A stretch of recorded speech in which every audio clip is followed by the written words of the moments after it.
warahmatullahi wabarakatuh.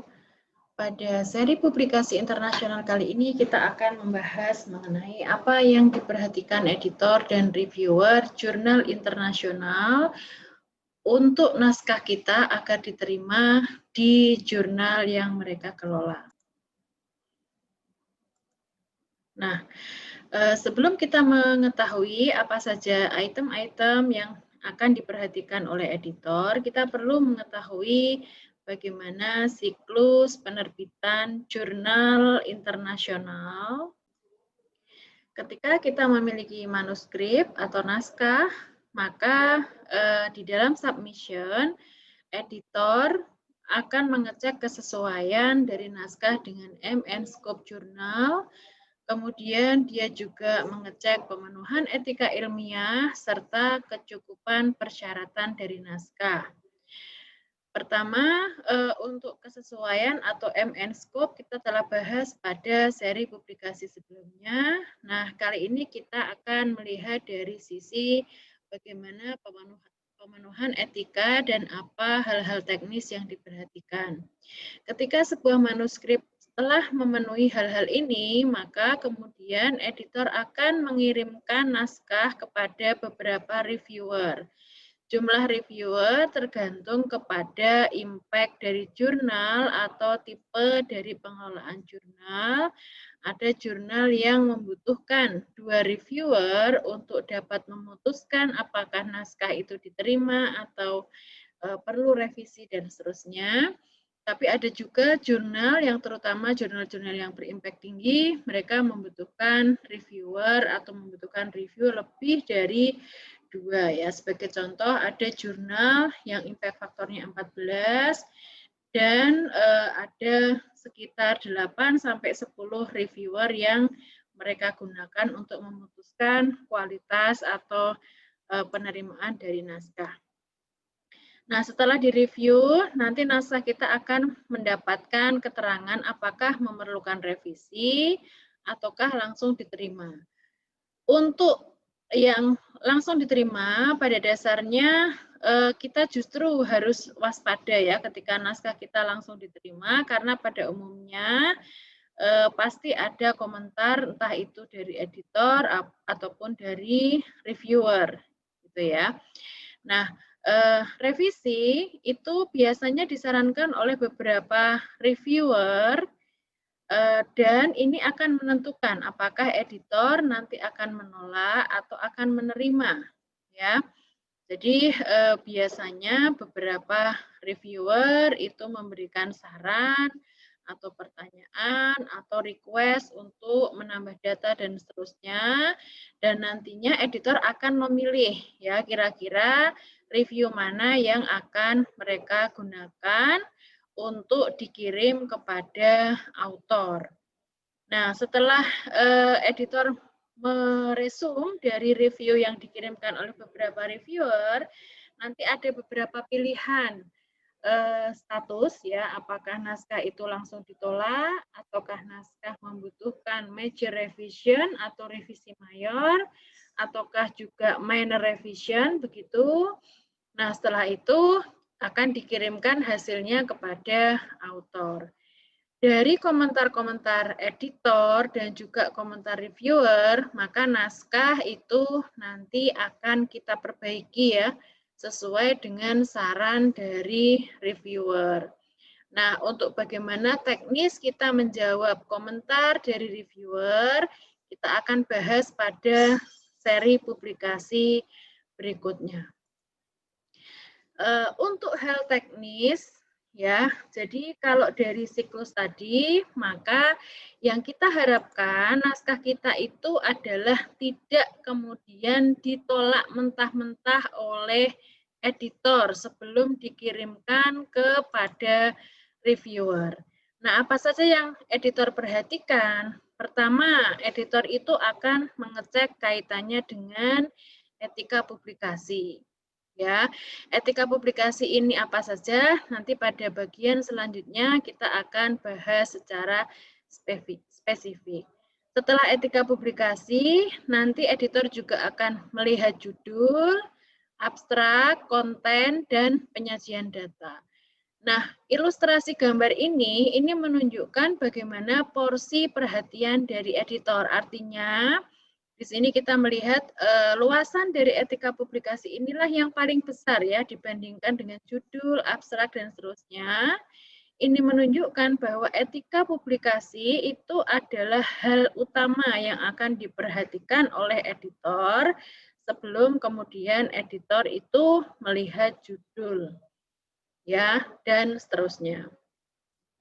Nah, pada dasarnya identifikasi etika publikasi oleh editor itu berkaitan dengan semangat bahwa naskah yang dipublikasikan di dalam jurnal yang mereka kelola itu akan menunjukkan good impact ya karena good research leads to good impact. Artinya naskah yang bagus itu diperoleh dari riset yang bagus sehingga harapannya setelah publikasi itu memberikan impact yang bagus. Nah, apa yang dimaksud impact yang bagus dari riset yang bagus?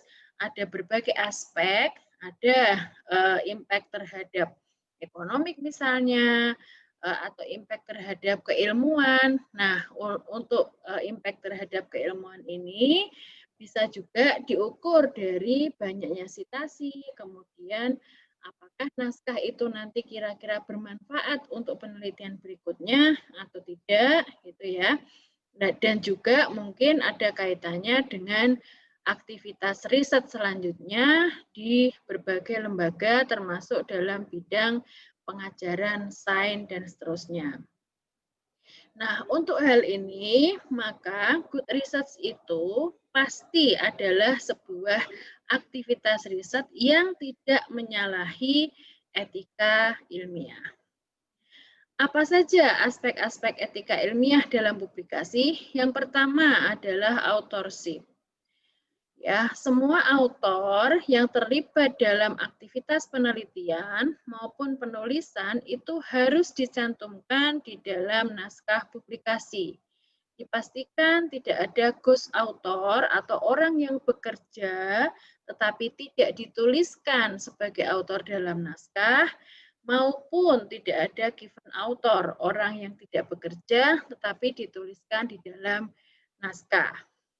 Ya, tidak kalah penting, tidak ada fabrication and falsification, tidak ada fabrikasi data maupun penyalahgunaan data atau pemalsuan data di dalam naskah ilmiah yang kita submit. Menggunakan data yang sesuai, tidak ada salami slicing. Salami slicing ini artinya adalah memotong-motong bagian penelitian utuh begitu, karena di beberapa kelompok orang itu ada yang lebih cenderung kepada jumlah publikasi, tetapi kontribusinya sedikit, gitu ya. Dan ada juga yang penelitiannya utuh tapi memberikan kontribusi besar. Nah, tentu dari sisi editor mengharapkan bahwa riset atau manuskrip yang masuk itu adalah manuskrip yang memberikan dampak signifikan sebagaimana ilustrasi sebelumnya.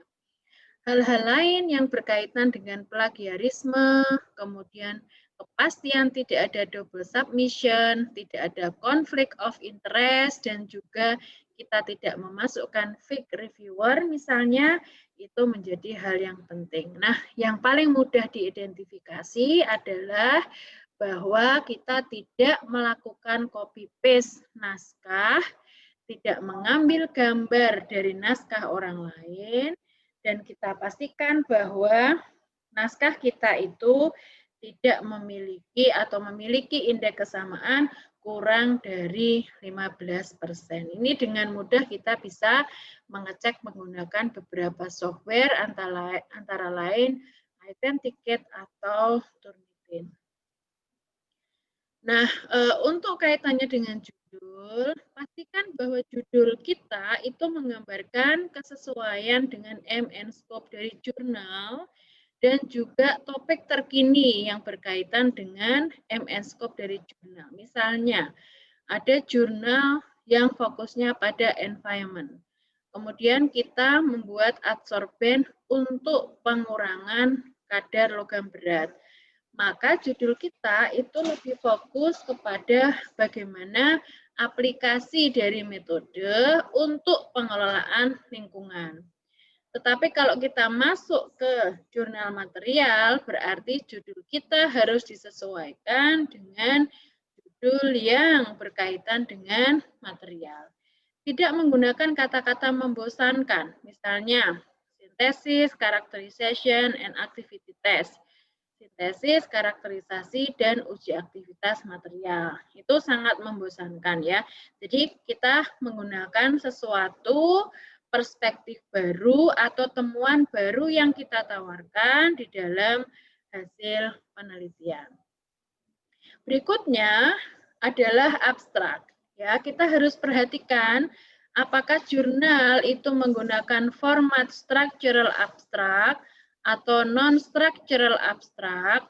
Artinya ada abstrak yang structural itu biasanya dibagi menjadi ada tujuan, kemudian metode, hasil, dan simpulan. Ya, biasanya untuk jurnal-jurnal yang terindeks PubMed seperti itu. Dan pastikan juga bahwa abstrak yang kita sajikan itu akan merepresentasikan the body of manuscript. Jadi ibaratnya sebuah abstrak itu bukan seperti kita menggambarkan gajah hanya dari sisi belalainya saja, atau dari kakinya saja, dari telinganya saja, tetapi yang dimaksudkan dengan abstrak adalah kita dapat menggambarkan satu ekor gajah utuh dari kejauhan. Jadi dia akan merepresentasikan kaitannya dengan purpose and motivation, problem statement, method, result, and conclusion. Gitu ya. Jadi dia tidak hanya menyajikan bagian dari temuan yang disajikan di dalam manuskrip. Kemudian kaitannya dengan konten dan penyajian data, kita pastikan cakupan data penelitian yang disajikan itu sesuai dengan naskah-naskah yang sudah publish di jurnal. Ya, tidak kalah penting bagaimana menyajikan gambar dan tabel yang efektif. Untuk ini nanti kita akan bahas pada sesi berikutnya terkait juga dengan bagaimana kita membahas data secara elegan dan juga menggunakan referensi.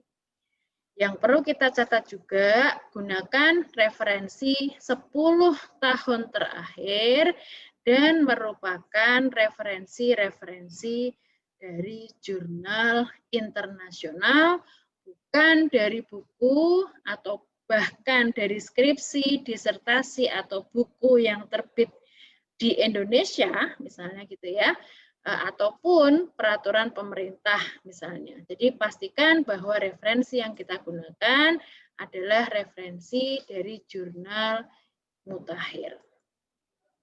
Demikian penyampaian apa hal-hal yang diperhatikan oleh editor dan reviewer pada jurnal internasional. Berjumpa lagi pada seri publikasi internasional berikutnya. Sekian, Assalamualaikum warahmatullahi wabarakatuh.